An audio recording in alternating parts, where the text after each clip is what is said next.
سنا ہے آپ ہر عاشق کے گھر تشریف لاتے ہیں، ہمارے گھر بھی ہو جائے چراغاں یا رسول اللہ۔ لیکن اس محفل نور میں حضور علیہ السلام تشریف فرما ہوئے، عملاً چراغاں ہوا، مجلس برپا تھی، حضور حجرہ انور میں تھے، وہاں سے اٹھے اور خرامہ خرامہ اس مجلس میں تشریف فرما ہو گئے۔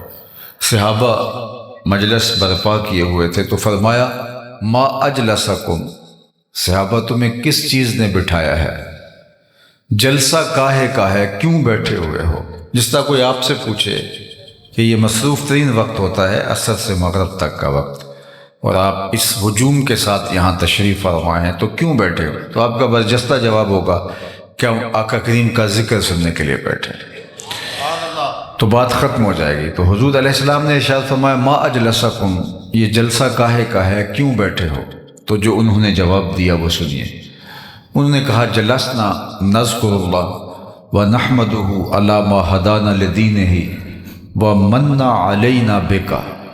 حضور ہمارے بیٹھنے کا مقصود یہ ہے کہ ہم اللہ کی حمد بول رہے ہیں، اس کا شکرانہ ادا کر رہے ہیں اس بات پر کہ اس نے ہمیں ہدایت دین دی اور آپ کی صورت میں ہمارے اوپر انعام فرمایا۔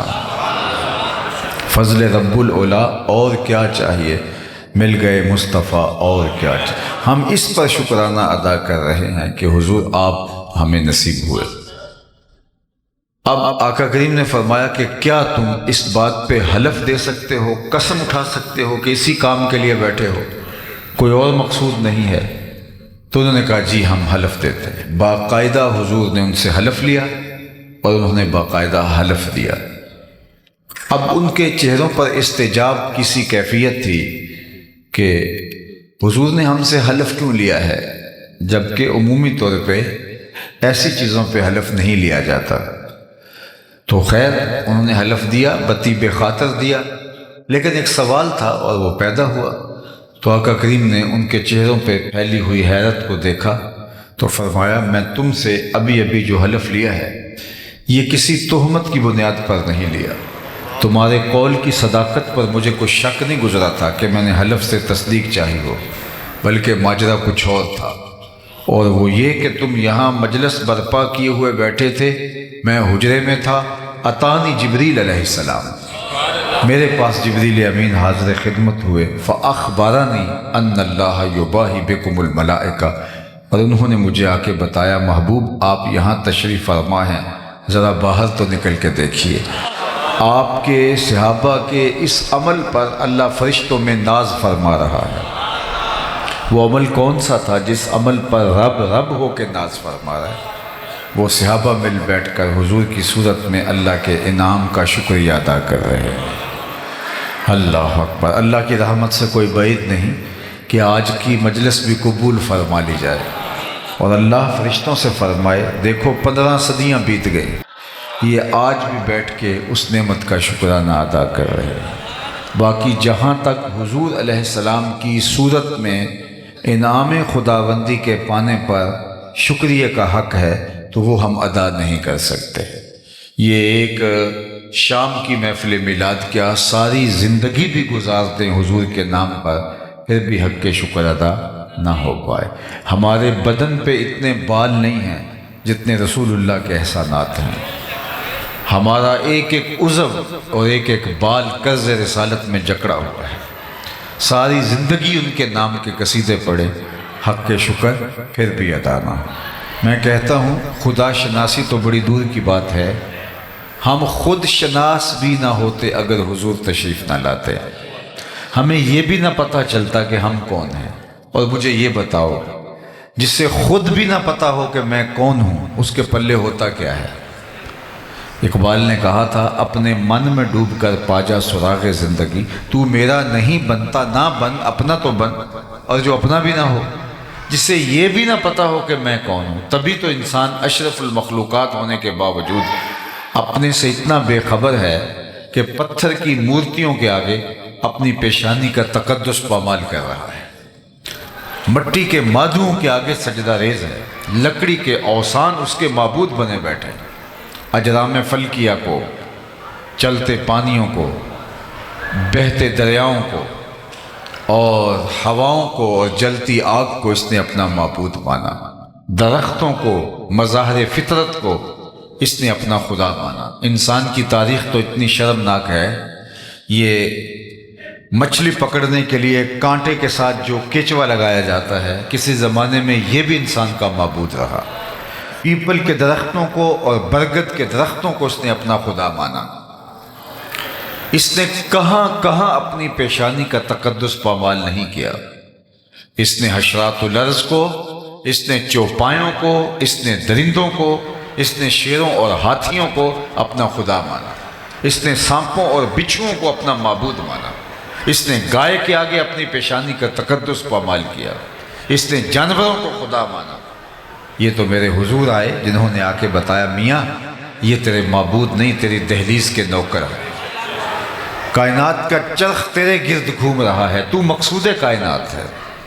نہیں تو دیکھ چاند کو پوچھتا ہے، یہ دیکھ انگلی اٹھتی ہے اور وہ ٹکڑے ہو کے قدموں میں آتا ہے۔ سورج کو پوچھتا ہے، یہ دیکھ اشارہ ہوتا ہے، وہ بھاگتا ہوا عصر کے وقت پہ آتا ہے۔ درختوں کو پوچھتا ہے، چل میں نہیں تو اسے کہہ دے اللہ کا رسول بلا رہا ہے۔ درخت دوڑتے ہوئے آتے ہیں اور قدموں میں سلامیاں پیش کرتے ہیں، پتھر بول کے رسالت کی گواہی دیتے ہیں۔ اب انسان کو پتہ چلا کہ جن کو میں معبود مان رہا تھا وہ تو میری دہلیز کے نوکر نکلے، وہ تو انسان کے اشاروں پہ بھاگتے دکھائی دے رہے ہیں۔ اے تماشا گاہ عالم روئے تو کجا بہرے تماشا می روی۔ دنیا کا چرخ تو تیرے گرد گھوم رہا ہے، اور اے انسان تو کس کے گرد گھوم رہا ہے؟ اب اس کی آنکھ کھلی، اب اس کو سمجھ آئی، اب اس کی ٹون بدل گئی، لہجہ تبدیل ہو گیا۔ اب اس کا بدلا ہوا لہجہ دیکھیے، اب بولتا ہے، فرشتہ کہنے سے میری توقیر گھٹتی ہے۔ خاموش رہیں بچے، میری طرف متوجہ رہیں، آپ کی توجہ مجھے چاہیے۔ فرشتہ کہنے سے میری توقیر گھٹتی ہے، میں مسجود ملائک ہوں، مجھے انسان رہنے دو۔ اب کہتا ہے مجھے انسان رہنے دو، یہ میرے لیے شرف ہے۔ وَلَقَدْ كَرَّمْنَا بَنِي آدَمَ کا تاج اسے اب سمجھ میں آیا۔ لَقَدْ خَلَقْنَا الْإِنسَانَ فِي أَحْسَنِ تَقْوِيمٍ یہ اب سمجھ میں آیا۔ یہ نائب الہی ہے، یہ خلیفۃ اللہ فی الارض ہے، اس کو اب سمجھ میں آیا۔ اب اسے پتا چلا تو راز کن فقاں ہے، اپنی آنکھوں پر عیاں ہو جا، خود ہی کا راز نہ ہو جا، خدا کا ترجمہ ہو جا، خود ہی میں ڈوب جا غافل، یہ سر زندگانی ہے۔ نکل کر حلقہ شام و سحر سے جاوداں ہو جا، مسافے زندگی میں سیرت فولاد پیدا کر، شبستان محبت میں حریر و پرنیاں ہو جا، گزر جا بن کے سیل تند رو کوہ بیاباں سے، گلستان راہ میں آئے تو جوئے نغمہ خواں ہو جا۔ تیرے علم و محبت کی نہیں ہے انتہا کوئی، نہیں ہے تجھ سے بڑھ کر ساز فطرت میں نوا کوئی۔ اسے اب سمجھ آیا کہ میں کون ہوں۔ دوسرے لفظوں میں یوں کہہ لیجئے، انسان کی اپنے آپ سے ملاقات ہوئی تو حضور کے دروازے پہ ہوئی، یہ نہیں، ورنہ یہ خود آشنا نہیں تھا۔ اب اس کا لہجہ تبدیل ہو گیا، اب اس کا بدلا ہوا لہجہ دیکھیے۔ کانپتا ہے دل تیرا اندیشہ طوفان سے کیا، نا خدا تو، بحر تو، کشتی بھی تو، ساحل بھی تو، دیکھ آ کر کوچائے چاکے گریباں میں کبھی، کیس تو، لیلا بھی تو، صحرا بھی تو، محمل بھی تو، وائے ناکامی کہ تو محتاج ساکی ہو گیا، میں بھی تو، مینا بھی تو، مستی بھی تو، حاصل بھی تو، آہ کس کی جستجو آوارہ رکھتی ہے تجھے، راہ تو، راہ رو بھی تو، راہبر بھی تو، منزل بھی تو، بے خبر تو، جوہر آئینہ ایام ہے، تو زمانے میں خدا کا آخری پیغام ہے۔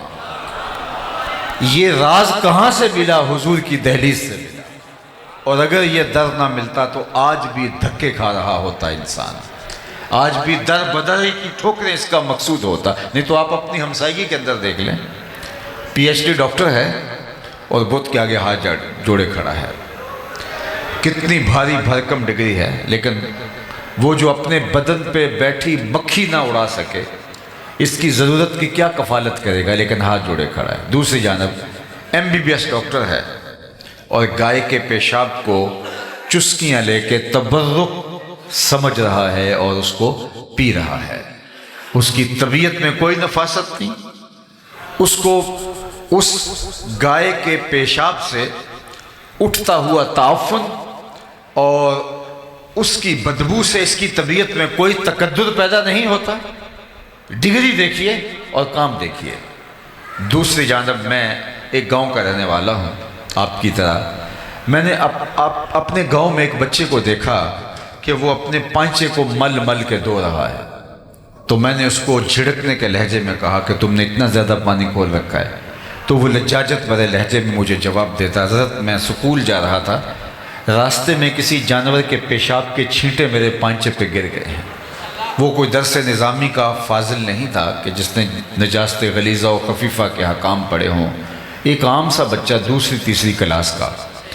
میں سوچ میں ڈوب گیا کہ اس ڈاکٹر کو تو سمجھ نہیں آئی اور اس 7 سال کے بچے کو سمجھ آ گئی، اور یہ پانچے کے اوپر پڑے ہوئے پیشاب کے غیر مری چھینٹے بھی گوارا نہیں کرتا۔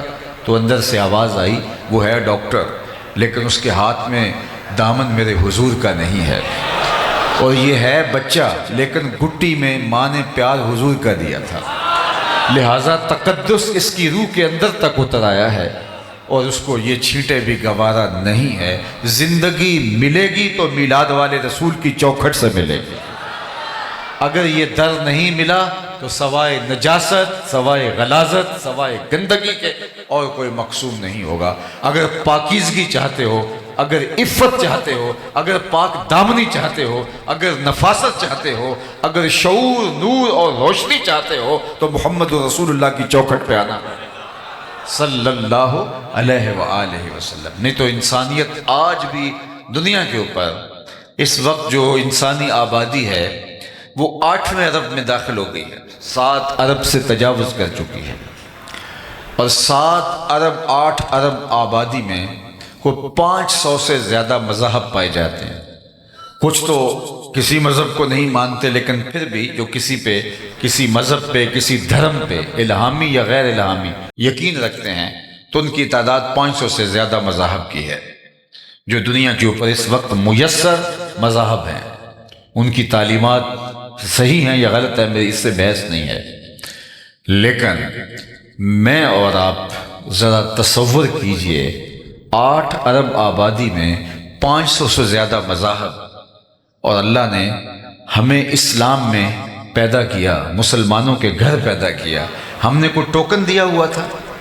ہم نے اس لیے کوئی محنت کی ہوئی تھی کہ ہم مسلمانوں کے گھر میں پیدا کیا گیا؟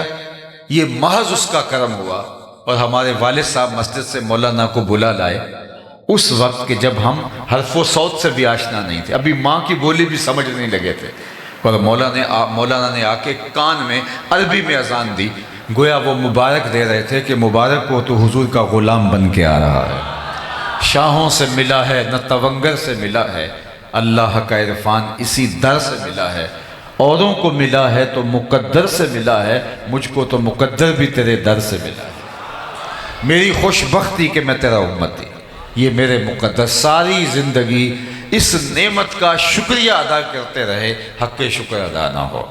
یہ ایک دن کی محفل میلاد کیا، ساری زندگی ان کے نام لگا دیں، حق شکر ادا نہ ہو۔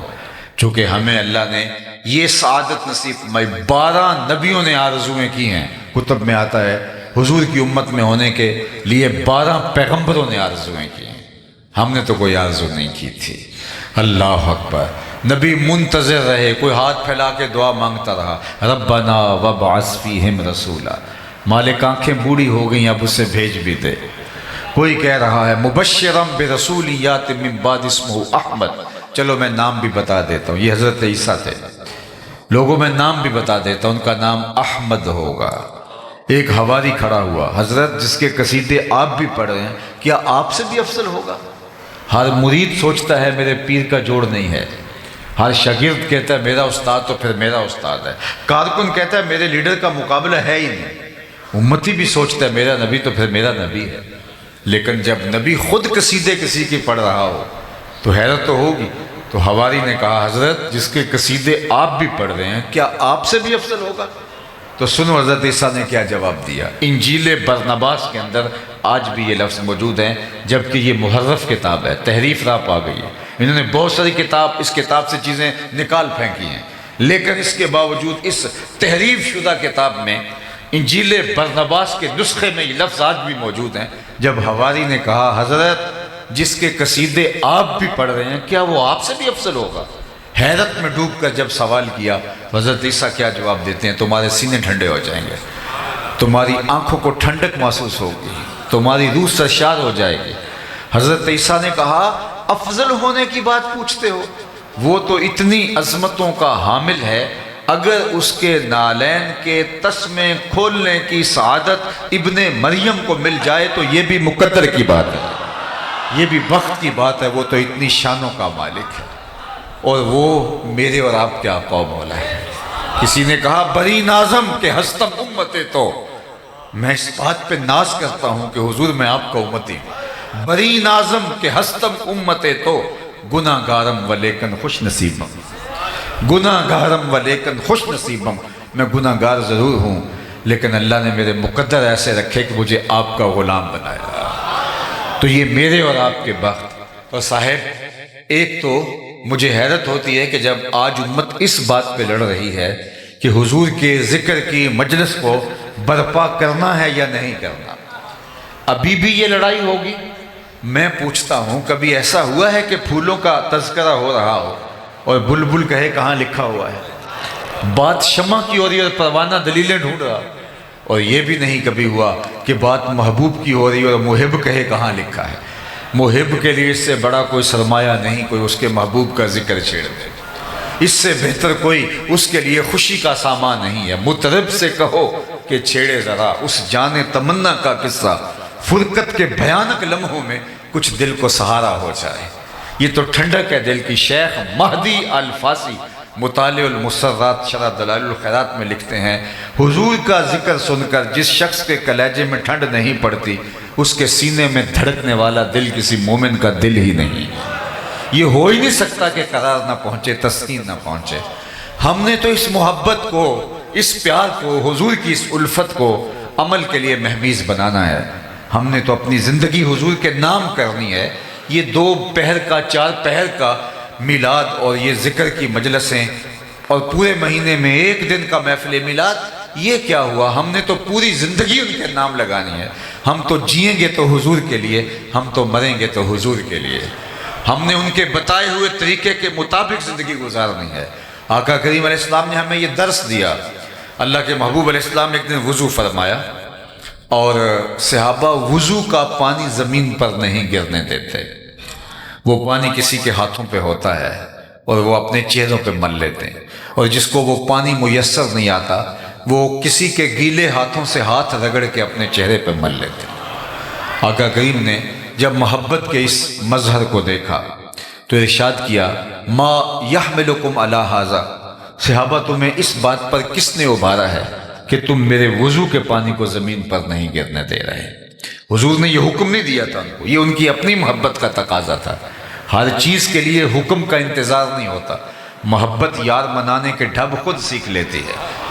محبوب کو کیسے راضی کرنا ہے، محبوب کے ساتھ محبت کا اظہار کیا ہے، اس کا سلیقہ اور اس کا قرینہ کیا ہوگا، محبت خود راہیں تلاش کرتی ہے۔ پانی ہڑا نو لوڑ کی راہ برا دی، پہنچی آپ دریا سرکار یارا۔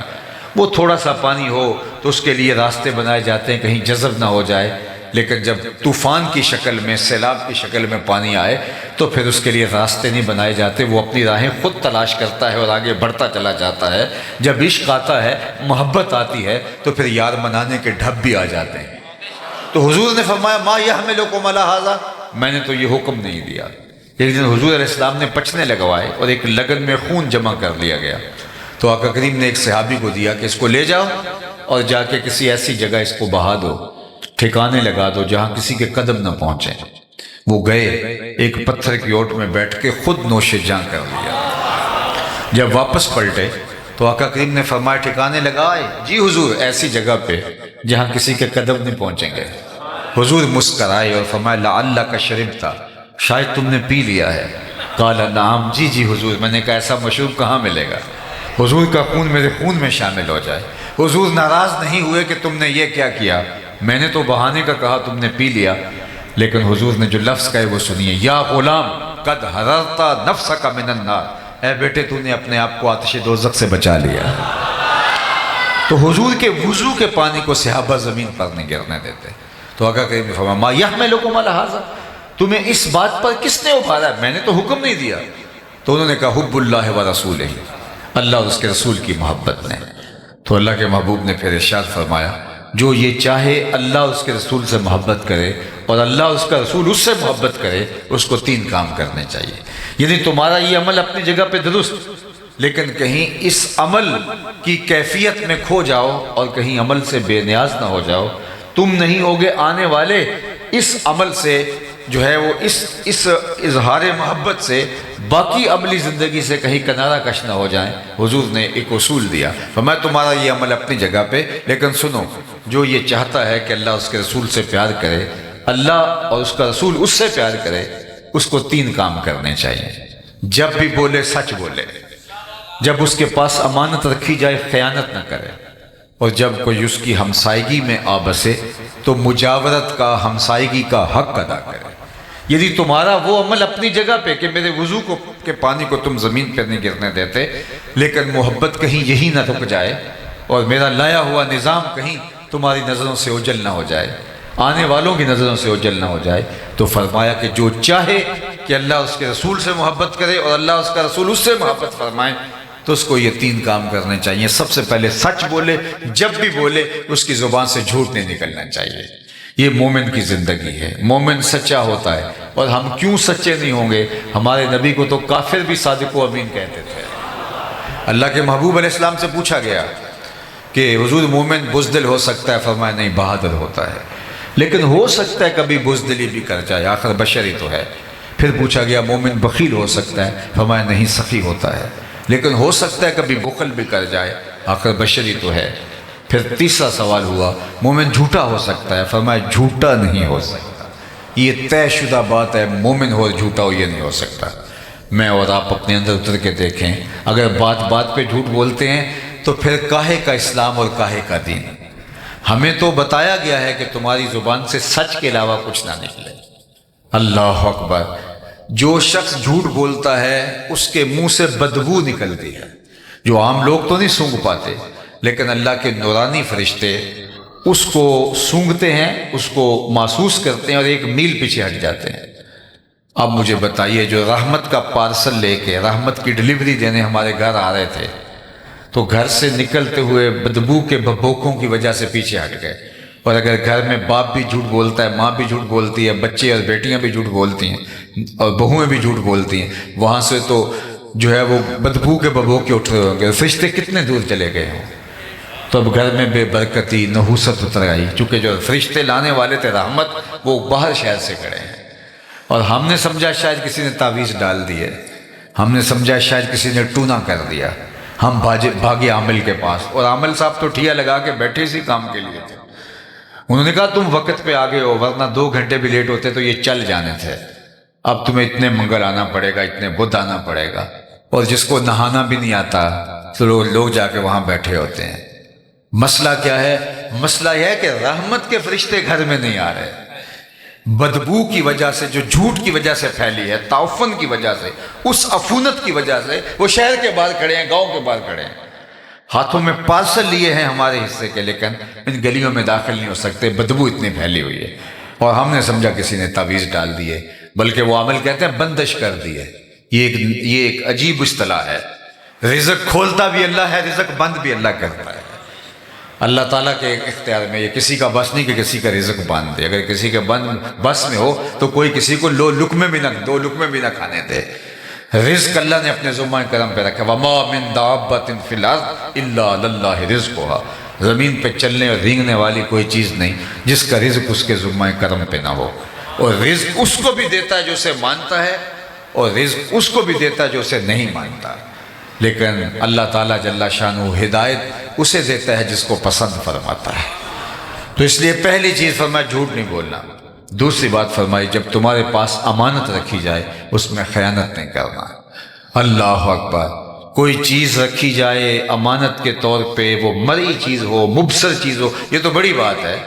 ہمارے دین نے تو ہمیں یہاں تک بتایا کہ اگر تم سے کوئی بات کرے اور بات کرتے ہوئے دائیں بائیں دیکھے تو اس کا مطلب یہ ہے وہ چاہتا ہے کہ یہ میری بات کوئی اور نہ سنے۔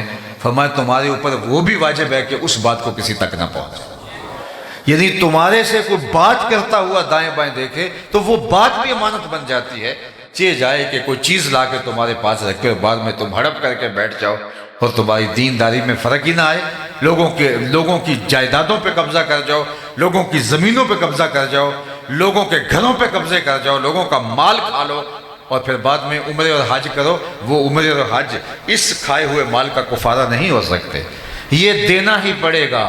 جس نے کسی کی 1 انچ بھی دبائی، کل قیامت کے دن 7 زمینوں کا توق اسے گلے میں ڈال دیا جائے گا۔ اس دن تو ایک عمل کا حساب ہونا ہے۔ تو امانت اگر تمہارے پاس رکھی جائے تو اس میں خیانت نہیں کرو گے۔ اور تیسری بات فرمائی کہ جو ہمسائے ہیں ان کے حقوق کا خیال رکھنا۔ اللہ اکبر! میں جو یہ چاہتا، جو اللہ اور پچھلے دن پر ایمان رکھتا ہے وہ مہمان کی تعظیم کرے اور ہمسائے کی تکریم کرے۔ اللہ اکبر! فرمایا اللہ کے محبوب نے مجھے ہمسائے کے بارے میں اس قدر تاکیدات کی گئیں کہ مجھے لگا کہیں مال کے اندر، جائیداد کے اندر، وراثت کے اندر حقدار نہ ٹھہرا دیا جائے۔ اس قدر مجھے جو ہے، اور جو ہمسایہ ہوتا ہے وہ 40 گھروں تک ہوتا ہے۔ صرف ہمسایہ وہ نہیں ہے جس کی دیوار لگتی ہے، 40 گھروں تک ہمسایہ ہوتا ہے۔ اور ہم نے تو یہ سنا ہے اگر ہمسایہ بھوکا سو جائے 40 دن نماز قبول نہیں ہوتی۔ ہم کون سا دین لیے پھرتے ہیں؟ لوگوں کی زندگیوں کو تنگ کیا ہوا ہے اور ہم دیندار بنے، لوگوں کو اذیت دے رہے ہیں اور ہم دیندار بنے ہوئے ہیں، لوگوں کی زندگیوں کو جہنم بنا کے خود جنت کے طالب ہیں۔ ہم نے اگر جنت پانی ہے تو لوگوں کی زندگیوں کو جہنم نہیں، لوگوں کی زندگیوں کو دنیا پہ جنت بنانا ہوگا۔ اور جنت کا بھی نقشہ مولوی صاحب نے کوئی اور ہی پیش کر دیا ہے۔ ہر وقت جنت، جب مولوی صاحب جنت کا ذکر کرتے ہیں تو سوائے حور سے نیچے لینڈنگ ہی نہیں ہوتی ان کی، اور حور کے جس طرح نقوش بیان کر رہے ہوتے ہیں۔ حور ایک حقیقت ہے، امر واقعی، میں اس کا انکار نہیں کرتا، لیکن کیا پوری جنت کے اندر صرف اللہ نے حور ایک بنائی ہے اور مولوی صاحب اس کو جس طرح سے جو ہے وہ پیش کر رہے ہوتے ہیں۔ سنو جنت کا نقشہ قرآن نے بیان فرمایا، ذرا وہ بھی سنو۔ لا یسمعون فیہا لغوا ولا تاثیما، جنت ایسا مقام ہے جہاں سننے کے لیے آپ کو ایسی بات نہیں ملے گی جو آپ کی طبیعت پہ بوجھ ہو، آپ کے کانوں پہ بوجھ ہو۔ ہم باہر جنریٹر لگا دیا اور اپنی تو کھڑکیاں بند کر لی اور ہمسائے کی کھڑکیاں بھی نہیں ہیں، اور گرمی الگ ہے اور ہم چین سے سو گئے، اور اس جنریٹر کے شور نے ہمسائے کو اذیت میں مبتلا کر رکھا ہے، اور ہم سمجھتے ہیں کہ جناب ہم تو چین کی نیند سوئے اور ہم جنت کے مستحق ہیں، ہم اس لیے سو گئے صبح اٹھ کے ہم نے نماز جماعت سے پڑھنی ہے۔ تو جو ساری رات اس کو جو ہے اس شور و غل کی سولی پہ لٹکائے رکھا، اس کا حساب کون دے گا؟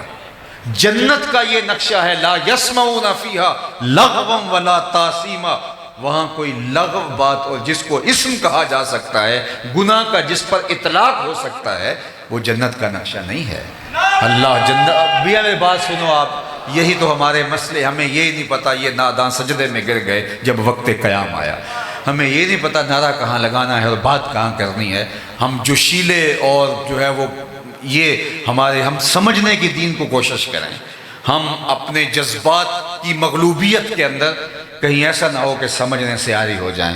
بلکہ میں تو کہتا ہوں کہ آج ہم نے لوگوں کے لیے اتنی اذیت کھڑی کی ہے، ہمارا 5 مرلے کا گھر ہے، 10 مرلے کا گھر ہے، گھر میں سٹور بھی موجود ہے، گھر میں بیڈ روم بھی موجود ہیں، بڑے بڑے واش روم موجود ہیں گھر کے اندر، نئی گھر کے اندر موجود ہے، تو موٹر لگانے کی جگہ گھر میں موجود نہیں ہے، وہ گلی میں رکھنی ہے۔ اندر 3 سیڑھیاں اندر کی جانب نہیں کر سکتے، 5 فٹ کی 6 فٹ کی گلی کے اندر 6 سیڑھیاں باہر نکال لیں، جس سے اندھیرے میں لوگ ٹکراتے ہیں اور ہم سمجھتے ہیں کہ شاید یہ ہمارا استحقاق ہے۔ یہ ہمارا استحقاق نہیں ہے، یہ ایک جابرانہ نظام ہے، ہمیں راستوں کو کشادہ کرنے کا کہا گیا ہے، ایک پاکیزہ معاشرت جو لوگوں کے لیے، خیر الناس من ینفع الناس، تم میں سے بہتر کون ہے جو لوگوں کے لیے بہتر ہے؟ ہم لوگوں کو ضرر دے کے، تکلیف پہنچا کے، اور جو ہے وہ لوگوں کی جو مفاد عامہ کی چیزیں ہیں ان کو نقصان پہنچا کے سمجھتے ہیں کہ ہم جنت کے حقدار بن گئے ہیں۔ تو صاحب ہمارا دین ہمیں کیا سکھاتا ہے؟ تو اللہ کے محبوب نے کیا فرمایا؟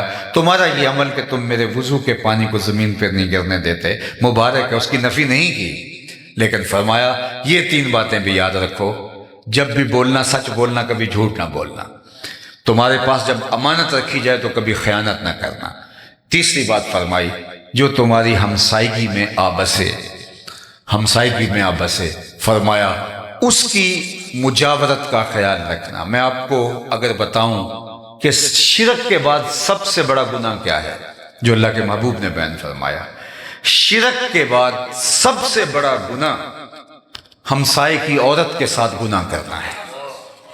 چونکہ ہمسایہ ماں جایا ہوتا ہے تو یہ ایک پردہ ہوتا ہے اور اس کو ایک آسرا ہوتا ہے کہ یہ میرا ہمسایہ ہے۔ تو اللہ کے محبوب نے شرک کے بعد سب سے بڑا گناہ حلیلہ تو جارے ہی فرمایا کہ جو ہے وہ ہمسائے کی عورت کے ساتھ جو ہے وہ ایسا عمل کرنا جو نامحمود ہے۔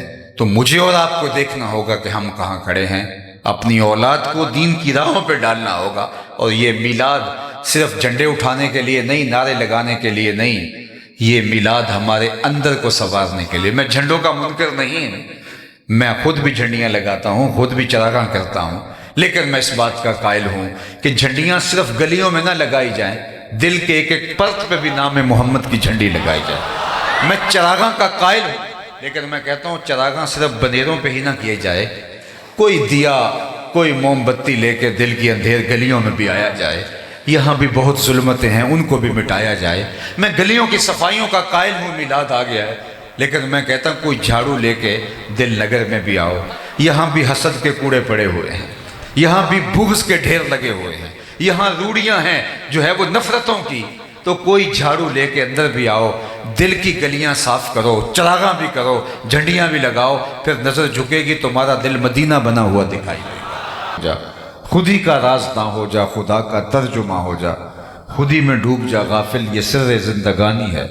نکل کر حلقہ شام و سحر سے جاوداں ہو جا، مسافے زندگی میں سیرت فولاد پیدا کر، شبستان محبت میں حریر و پرنیاں ہو جا، گزر جا بن کے سیل تند رو کوہ بیاباں سے، گلستان راہ میں آئے تو جوئے نغمہ خواں ہو جا۔ تیرے علم و محبت کی نہیں ہے انتہا کوئی، نہیں ہے تجھ سے بڑھ کر ساز فطرت میں نوا کوئی۔ اسے اب سمجھ آیا کہ میں کون ہوں۔ دوسرے لفظوں میں یوں کہہ لیجئے، انسان کی اپنے آپ سے ملاقات ہوئی تو حضور کے دروازے پہ ہوئی، یہ نہیں، ورنہ یہ خود آشنا نہیں تھا۔ اب اس کا لہجہ تبدیل ہو گیا، اب اس کا بدلا ہوا لہجہ دیکھیے۔ کانپتا ہے دل تیرا اندیشہ طوفان سے کیا، ناخدا تو، بحر تو، کشتی بھی تو، ساحل بھی تو، دیکھ آ کر کوچائے چاکے گریباں میں کبھی، کیس تو، لیلا بھی تو، صحرا بھی تو، محمل بھی تو، وائے ناکامی کہ تو محتاج ساکی ہو گیا، میں بھی تو، مینا بھی تو، مستی بھی تو، حاصل بھی تو، آہ کس کی جستجو آوارہ رکھتی ہے تجھے، راہ تو، راہ رو بھی تو، راہبر بھی تو، منزل بھی تو، بے خبر تو، جوہر آئینہ ایام ہے، تو زمانے میں خدا کا آخری پیغام ہے۔ یہ راز کہاں سے ملا؟ حضور کی دہلیز سے ملا۔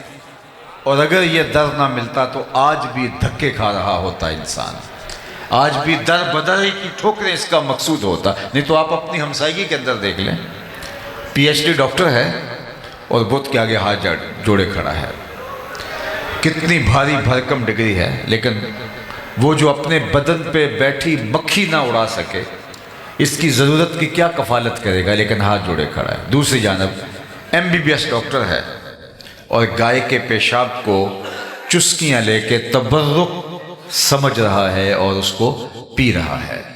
اس کی طبیعت میں کوئی نفاست نہیں، اس کو اس گائے کے پیشاب سے اٹھتا ہوا تعفن اور اس کی بدبو سے اس کی طبیعت میں کوئی تکدر پیدا نہیں ہوتا۔ ڈگری دیکھیے اور کام دیکھیے۔ دوسری جانب میں ایک گاؤں کا رہنے والا ہوں آپ کی طرح۔ میں نے اپنے گاؤں میں ایک بچے کو دیکھا کہ وہ اپنے پانچے کو مل مل کے دھو رہا ہے، تو میں نے اس کو جھڑکنے کے لہجے میں کہا کہ تم نے اتنا زیادہ پانی کھول رکھا ہے، تو وہ لجاجت بھرے لہجے میں مجھے جواب دیتا، حضرت میں سکول جا رہا تھا، راستے میں کسی جانور کے پیشاب کے چھینٹے میرے پانچے پہ گر گئے ہیں۔ وہ کوئی درس نظامی کا فاضل نہیں تھا کہ جس نے نجاست غلیظہ و خفیفہ کے حکام پڑھے ہوں، ایک عام سا بچہ دوسری تیسری کلاس کا۔ میں سوچ میں ڈوب گیا کہ اس ڈاکٹر کو تو سمجھ نہیں آئی اور اس 7 سال کے بچے کو سمجھ آ گئی۔ اور یہ پوانچے کے اوپر پڑے ہوئے پیشاب کے غیر مری چھینٹے بھی گوارا نہیں کرتا، تو اندر سے آواز آئی وہ ہے ڈاکٹر، لیکن اس کے ہاتھ میں دامن میرے حضور کا نہیں ہے، اور یہ ہے بچہ لیکن گٹی میں ماں نے پیار حضور کا دیا تھا، لہٰذا تقدس اس کی روح کے اندر تک اتر آیا ہے، اور اس کو یہ چھینٹے بھی گوارا نہیں ہے۔ زندگی ملے گی تو میلاد والے رسول کی چوکھٹ سے ملے گی، اگر یہ در نہیں ملا تو سوائے نجاست، سوائے غلاظت، سوائے گندگی کے اور کوئی مقصود نہیں ہوگا۔ اگر پاکیزگی چاہتے ہو، اگر عفت چاہتے ہو، اگر پاک دامنی چاہتے ہو، اگر نفاست چاہتے ہو، اگر شعور، نور اور روشنی چاہتے ہو، تو محمد رسول اللہ کی چوکھٹ پہ آنا صلی اللہ علیہ وآلہ وسلم۔ نہیں تو انسانیت آج بھی دنیا کے اوپر اس وقت جو انسانی آبادی ہے وہ 8ویں ارب میں داخل ہو گئی ہے، 7 ارب سے تجاوز کر چکی ہے، اور 7 ارب 8 ارب آبادی میں کوئی 500 سے زیادہ مذاہب پائے جاتے ہیں۔ کچھ تو کسی مذہب کو نہیں مانتے، لیکن پھر بھی جو کسی مذہب پہ، کسی دھرم پہ الہامی یا غیر الہامی یقین رکھتے ہیں، تو ان کی تعداد 500 سے زیادہ مذاہب کی ہے۔ جو دنیا کے اوپر اس وقت میسر مذاہب ہیں، ان کی تعلیمات صحیح ہیں یا غلط ہے، میری اس سے بحث نہیں ہے، لیکن میں اور آپ ذرا تصور کیجئے 8 ارب آبادی میں 500 سے زیادہ مذاہب، اور اللہ نے ہمیں اسلام میں پیدا کیا، مسلمانوں کے گھر پیدا کیا۔ ہم نے کوئی ٹوکن دیا ہوا تھا؟ ہم نے اس لیے کوئی محنت کی ہوئی تھی کہ ہم مسلمانوں کے گھر میں پیدا کیا گیا؟ یہ محض اس کا کرم ہوا۔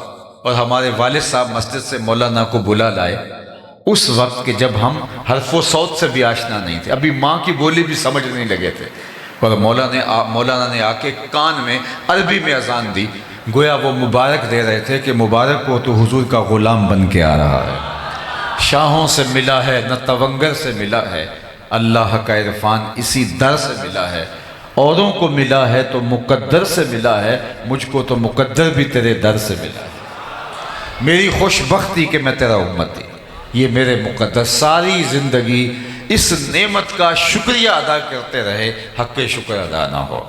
یہ ایک دن کی محفل میلاد کیا، ساری زندگی ان کے نام لگا دیں، حق شکر ادا نہ ہو۔ چونکہ ہمیں اللہ نے یہ سعادت نصیب فرمائی، 12 نبیوں نے آرزویں کی ہیں، کتب میں آتا ہے حضور کی امت میں ہونے کے لیے 12 پیغمبروں نے آرزویں کی ہیں، ہم نے تو کوئی آرزو نہیں کی تھی۔ اللہ اکبر۔ نبی منتظر رہے، کوئی ہاتھ پھیلا کے دعا مانگتا رہا، ربنا وابعث فیہم رسولا، مالک آنکھیں بوڑھی ہو گئیں اب اسے بھیج بھی دے۔ کوئی کہہ رہا ہے مبشرم برسول یات من بعد اسمہ احمد، چلو میں نام بھی بتا دیتا ہوں، یہ حضرت عیسیٰ تھے، لوگوں میں نام بھی بتا دیتا ہوں، ان کا نام احمد ہوگا۔ ایک حواری کھڑا ہوا، حضرت جس کے قصیدے آپ بھی پڑھ رہے ہیں، کیا آپ سے بھی افضل ہوگا؟ ہر مرید سوچتا ہے میرے پیر کا جوڑ نہیں ہے، ہر شاگرد کہتا ہے میرا استاد تو پھر میرا استاد ہے، کارکن کہتا ہے میرے لیڈر کا مقابلہ ہے ہی نہیں، امتی بھی سوچتا ہے میرا نبی تو پھر میرا نبی ہے۔ لیکن جب نبی خود قصیدے کسی کی پڑھ رہا ہو تو حیرت تو ہوگی۔ تو حواری نے کہا حضرت جس کے قصیدے آپ بھی پڑھ رہے ہیں، کیا آپ سے بھی افضل ہوگا؟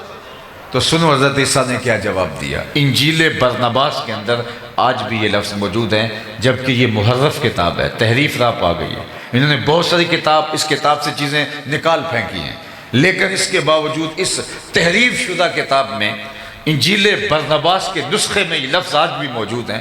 جب حواری نے کہا حضرت جس کے قصیدے آپ بھی پڑھ رہے ہیں، کیا وہ آپ سے بھی افضل ہوگا؟ حیرت میں ڈوب کر جب سوال کیا، حضرت عیسیٰ کیا جواب دیتے ہیں؟ تمہارے سینے ٹھنڈے ہو جائیں گے، تمہاری آنکھوں کو ٹھنڈک محسوس ہوگی، تمہاری روح سرشار ہو جائے گی۔ حضرت عیسیٰ نے کہا افضل ہونے کی بات پوچھتے ہو، وہ تو اتنی عظمتوں کا حامل ہے، اگر اس کے نالین کے تسمے کھولنے کی سعادت ابن مریم کو مل جائے تو یہ بھی مقدر کی بات ہے، یہ بھی بخت کی بات ہے، وہ تو اتنی شانوں کا مالک ہے، اور وہ میرے اور آپ کے آقا و مولا ہے۔ کسی نے کہا بری نازم کہ ہستم امتے، تو میں اس بات پہ ناز کرتا ہوں کہ حضور میں آپ کا امتی ہوں، بری نازم کہ ہستم امتے تو گناہ گارم و لیکن خوش نصیب ہوں۔ گناہ گارم و لیکن خوش نصیبم، میں گناہ گار ضرور ہوں لیکن اللہ نے میرے مقدر ایسے رکھے کہ مجھے آپ کا غلام بنایا۔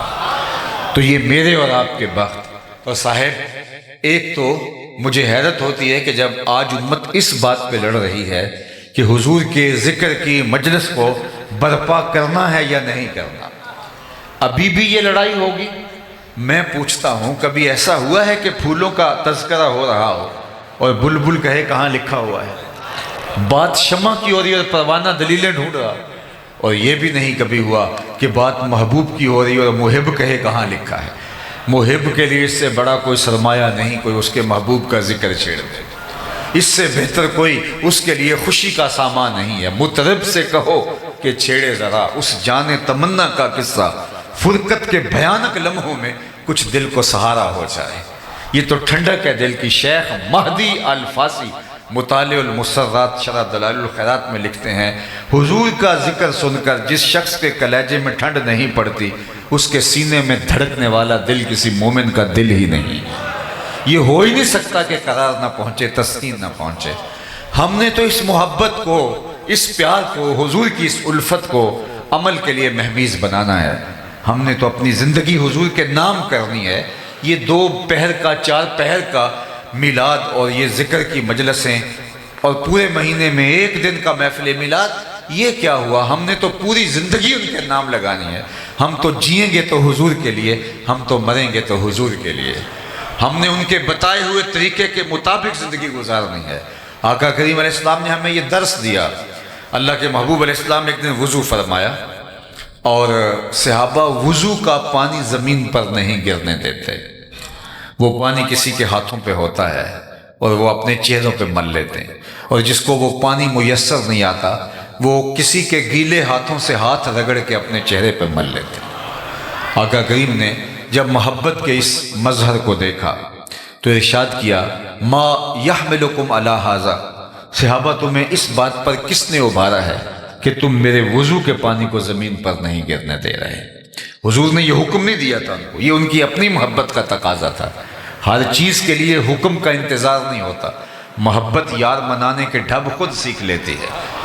محبوب کو کیسے راضی کرنا ہے، محبوب کے ساتھ محبت کا اظہار کیا ہے، اس کا سلیقہ اور اس کا قرینہ کیا ہوگا، محبت خود راہیں تلاش کرتی ہے۔ پانی ہڑا نو لوڑ کی راہ براں دی، پہنچے آپ دریا سرکار یارا۔ وہ تھوڑا سا پانی ہو تو اس کے لیے راستے بنائے جاتے ہیں کہیں جذب نہ ہو جائے، لیکن جب طوفان کی شکل میں، سیلاب کی شکل میں پانی آئے تو پھر اس کے لیے راستے نہیں بنائے جاتے، وہ اپنی راہیں خود تلاش کرتا ہے اور آگے بڑھتا چلا جاتا ہے۔ جب عشق آتا ہے، محبت آتی ہے تو پھر یار منانے کے ڈھب بھی آ جاتے ہیں۔ تو حضور نے فرمایا ما یحملکم علی ھذا، میں نے تو یہ حکم نہیں دیا۔ ایک دن حضور علیہ السلام نے پچنے لگوائے اور ایک لگن میں خون جمع کر لیا گیا، تو آقا کریم نے ایک صحابی کو دیا کہ اس کو لے جاؤ اور جا کے کسی ایسی جگہ اس کو بہا دو، ٹھکانے لگا دو جہاں کسی کے قدم نہ پہنچے۔ وہ گئے، ایک پتھر کی اوٹ میں بیٹھ کے خود نوش جاں کر لیا۔ جب واپس پلٹے تو آقا کریم نے فرمایا ٹھکانے لگائے؟ جی حضور، ایسی جگہ پہ جہاں کسی کے قدم نہیں پہنچیں گے۔ حضور مسکرائے اور فرمایا لعلک شربت، شاید تم نے پی لیا ہے۔ قال نعم، جی جی حضور، میں نے کہا ایسا مشروب کہاں ملے گا، حضور کا خون میرے خون میں شامل ہو جائے۔ حضور ناراض نہیں ہوئے کہ تم نے یہ کیا کیا، میں نے تو بہانے کا کہا، تم نے پی لیا۔ لیکن حضور نے جو لفظ کہے وہ سنیے، یا غلام قد حررت نفسک من النار، اے بیٹے تو نے اپنے آپ کو آتش دوزخ سے بچا لیا۔ تو حضور کے وضو کے پانی کو صحابہ زمین پر نہیں گرنے دیتے۔ تو آقا کریم نے فرمایا ما یحملکم علی ھذا، تمہیں اس بات پر کس نے ابھارا ہے، میں نے تو حکم نہیں دیا۔ تو انہوں نے کہا حب اللہ و رسولہ، اللہ اور اس کے رسول کی محبت نے۔ تو اللہ کے محبوب نے پھر ارشاد فرمایا جو یہ چاہے اللہ اور اس کے رسول سے محبت کرے اور اللہ اور اس کا رسول اس سے محبت کرے، اس کو 3 کام کرنے چاہیے۔ یعنی تمہارا یہ عمل اپنی جگہ پہ درست، لیکن کہیں اس عمل کی کیفیت میں کھو جاؤ اور کہیں عمل سے بے نیاز نہ ہو جاؤ، تم نہیں ہوگے آنے والے اس عمل سے جو ہے وہ اس اظہار محبت سے باقی عملی زندگی سے کہیں کنارہ کش نہ ہو جائیں۔ حضور نے ایک اصول دیا، فرمایا تمہارا یہ عمل اپنی جگہ پہ، لیکن سنو جو یہ چاہتا ہے کہ اللہ اس کے رسول سے پیار کرے، اللہ اور اس کا رسول اس سے پیار کرے، اس کو 3 کام کرنے چاہیے۔ جب بھی بولے سچ بولے، جب اس کے پاس امانت رکھی جائے خیانت نہ کرے، اور جب کوئی اس کی ہمسائیگی میں آ بسے تو مجاورت کا، ہمسائیگی کا حق ادا کرے۔ یعنی تمہارا وہ عمل اپنی جگہ پہ کہ میرے وضو کے پانی کو تم زمین پہ نہیں گرنے دیتے، لیکن محبت کہیں یہی نہ رک جائے اور میرا لایا ہوا نظام کہیں تمہاری نظروں سے اوجھل نہ ہو جائے، آنے والوں کی نظروں سے اوجھل نہ ہو جائے۔ تو فرمایا کہ جو چاہے کہ اللہ اس کے رسول سے محبت کرے اور اللہ اس کا رسول اس سے محبت فرمائے، تو اس کو یہ 3 کام کرنے چاہیے۔ سب سے پہلے سچ بولے، جب بھی بولے اس کی زبان سے جھوٹ نہیں نکلنا چاہیے۔ یہ مومن کی زندگی ہے، مومن سچا ہوتا ہے۔ اور ہم کیوں سچے نہیں ہوں گے؟ ہمارے نبی کو تو کافر بھی صادق و امین کہتے تھے۔ اللہ کے محبوب علیہ السلام سے پوچھا گیا کہ حضور مومن بزدل ہو سکتا ہے؟ فرمایا نہیں، بہادر ہوتا ہے، لیکن ہو سکتا ہے کبھی بزدلی بھی کر جائے، آخر بشر ہی تو ہے۔ پھر پوچھا گیا مومن بخیل ہو سکتا ہے؟ فرمایا نہیں، سخی ہوتا ہے، لیکن ہو سکتا ہے کبھی بخل بھی کر جائے، آخر بشر ہی تو ہے۔ پھر تیسرا سوال ہوا مومن جھوٹا ہو سکتا ہے؟ فرمایا جھوٹا نہیں ہو سکتا، یہ طے شدہ بات ہے، مومن ہو جھوٹا ہو یہ نہیں ہو سکتا۔ میں اور آپ اپنے اندر اتر کے دیکھیں، اگر بات بات پہ جھوٹ بولتے ہیں تو پھر کاہے کا اسلام اور کاہے کا دین؟ ہمیں تو بتایا گیا ہے کہ تمہاری زبان سے سچ کے علاوہ کچھ نہ نکلے۔ اللہ اکبر! جو شخص جھوٹ بولتا ہے اس کے منہ سے بدبو نکلتی ہے، جو عام لوگ تو نہیں سونگھ پاتے، لیکن اللہ کے نورانی فرشتے اس کو سونگھتے ہیں، اس کو محسوس کرتے ہیں اور 1 میل پیچھے ہٹ جاتے ہیں۔ اب مجھے بتائیے، جو رحمت کا پارسل لے کے، رحمت کی ڈلیوری دینے ہمارے گھر آ رہے تھے، تو گھر سے نکلتے ہوئے بدبو کے بھبوکوں کی وجہ سے پیچھے ہٹ گئے۔ اور اگر گھر میں باپ بھی جھوٹ بولتا ہے، ماں بھی جھوٹ بولتی ہے، بچے اور بیٹیاں بھی جھوٹ بولتی ہیں اور بہویں بھی جھوٹ بولتی ہیں، وہاں سے تو جو ہے وہ بدبو کے بھبوکے اٹھ رہے ہوں گے، فرشتے کتنے دور چلے گئے ہوں۔ تو اب گھر میں بے برکتی، نحوست اتر آئی، چونکہ جو فرشتے لانے والے تھے رحمت، وہ باہر شہر سے کھڑے ہیں۔ اور ہم نے سمجھا شاید کسی نے تعویذ ڈال دی ہے، ہم نے سمجھا شاید کسی نے ٹونا کر دیا، ہم بھاگے عامل کے پاس، اور عامل صاحب تو ٹھیا لگا کے بیٹھے اسی کام کے لیے تھے۔ انہوں نے کہا تم وقت پہ آگے ہو، ورنہ 2 گھنٹے بھی لیٹ ہوتے تو یہ چل جانے تھے، اب تمہیں اتنے منگل آنا پڑے گا، اتنے بدھ آنا پڑے گا۔ اور جس کو نہانا بھی نہیں آتا تو لوگ جا کے وہاں بیٹھے ہوتے ہیں۔ مسئلہ کیا ہے؟ مسئلہ یہ ہے کہ رحمت کے فرشتے گھر میں نہیں آ رہے، بدبو کی وجہ سے، جو جھوٹ کی وجہ سے پھیلی ہے، تعفن کی وجہ سے، اس عفونت کی وجہ سے وہ شہر کے باہر کھڑے ہیں، گاؤں کے باہر کھڑے ہیں، ہاتھوں میں پارسل لیے ہیں ہمارے حصے کے، لیکن ان گلیوں میں داخل نہیں ہو سکتے، بدبو اتنی پھیلی ہوئی ہے۔ اور ہم نے سمجھا کسی نے تعویذ ڈال دیے، بلکہ وہ عمل کہتے ہیں بندش کر دیے۔ یہ ایک عجیب اصطلاح ہے۔ رزق کھولتا بھی اللہ ہے، رزق بند بھی اللہ کرتا ہے۔ اللہ تعالیٰ کے اختیار میں، یہ کسی کا بس نہیں کہ کسی کا رزق باندھ دے۔ اگر کسی کے بس میں ہو تو کوئی کسی کو 2 لقمے بھی نہ کھانے دے۔ رزق اللہ نے اپنے ذمہ کرم پہ رکھا۔ وَمَا مِن دَابَّةٍ فِي الْأَرْضِ إِلَّا عَلَى اللَّهِ رِزْقُهَا۔ زمین پہ چلنے اور رینگنے والی کوئی چیز نہیں جس کا رزق اس کے ذمہ کرم پہ نہ ہو۔ اور رزق اس کو بھی دیتا ہے جو اسے مانتا ہے، اور رزق اس کو بھی دیتا ہے جو اسے نہیں مانتا۔ لیکن اللہ تعالیٰ جل شانہ ہدایت اسے دیتا ہے جس کو پسند فرماتا ہے۔ تو اس لیے پہلی چیز فرمایا جھوٹ نہیں بولنا۔ دوسری بات فرمائی جب تمہارے پاس امانت رکھی جائے اس میں خیانت نہیں کرنا۔ اللہ اکبر! کوئی چیز رکھی جائے امانت کے طور پہ، وہ مری چیز ہو، مبصر چیز ہو، یہ تو بڑی بات ہے۔ ہمارے دین نے تو ہمیں یہاں تک بتایا کہ اگر تم سے کوئی بات کرے اور بات کرتے ہوئے دائیں بائیں دیکھے تو اس کا مطلب یہ ہے وہ چاہتا ہے کہ یہ میری بات کوئی اور نہ سنے۔ فرمایا تمہارے اوپر وہ بھی واجب ہے کہ اس بات کو کسی تک نہ پہنچے۔ یعنی تمہارے سے کوئی بات کرتا ہوا دائیں بائیں دیکھے تو وہ بات بھی امانت بن جاتی ہے۔ چاہے جائے کہ کوئی چیز لا کے تمہارے پاس رکھے اور بعد میں تم ہڑپ کر کے بیٹھ جاؤ اور تمہاری دینداری میں فرق ہی نہ آئے، لوگوں کی جائیدادوں پہ قبضہ کر جاؤ، لوگوں کی زمینوں پہ قبضہ کر جاؤ، لوگوں کے گھروں پہ قبضے کر جاؤ، لوگوں کا مال کھا لو، اور پھر بعد میں عمرے اور حج کرو۔ وہ عمرے اور حج اس کھائے ہوئے مال کا کفارہ نہیں ہو سکتے، یہ دینا ہی پڑے گا۔ جس نے کسی کی 1 انچ بھی دبائی، کل قیامت کے دن 7 زمینوں کا توق اسے گلے میں ڈال دیا جائے گا۔ اس دن تو ایک عمل کا حساب ہونا ہے۔ تو امانت اگر تمہارے پاس رکھی جائے تو اس میں خیانت نہیں کرو گے۔ اور تیسری بات فرمائی کہ جو ہمسائے ہیں ان کے حقوق کا خیال رکھنا۔ اللہ اکبر۔ میں جو یہ چاہتا، جو اللہ اور پچھلے دن پر ایمان رکھتا ہے وہ مہمان کی تعظیم کرے اور ہمسائے کی تکریم کرے۔ اللہ اکبر۔ فرمایا اللہ کے محبوب نے مجھے ہمسائے کے بارے میں اس قدر تاکیدات کی گئیں کہ مجھے لگا کہیں مال کے اندر، جائیداد کے اندر، وراثت کے اندر حقدار نہ ٹھہرا دیا جائے۔ اس قدر مجھے جو ہے، اور جو ہمسایہ ہوتا ہے وہ 40 گھروں تک ہوتا ہے۔ صرف ہمسایہ وہ نہیں ہے جس کی دیوار لگتی ہے، 40 گھروں تک ہمسایہ ہوتا ہے۔ اور ہم نے تو یہ سنا ہے اگر ہمسایہ بھوکا سو جائے 40 دن نماز قبول نہیں ہوتی۔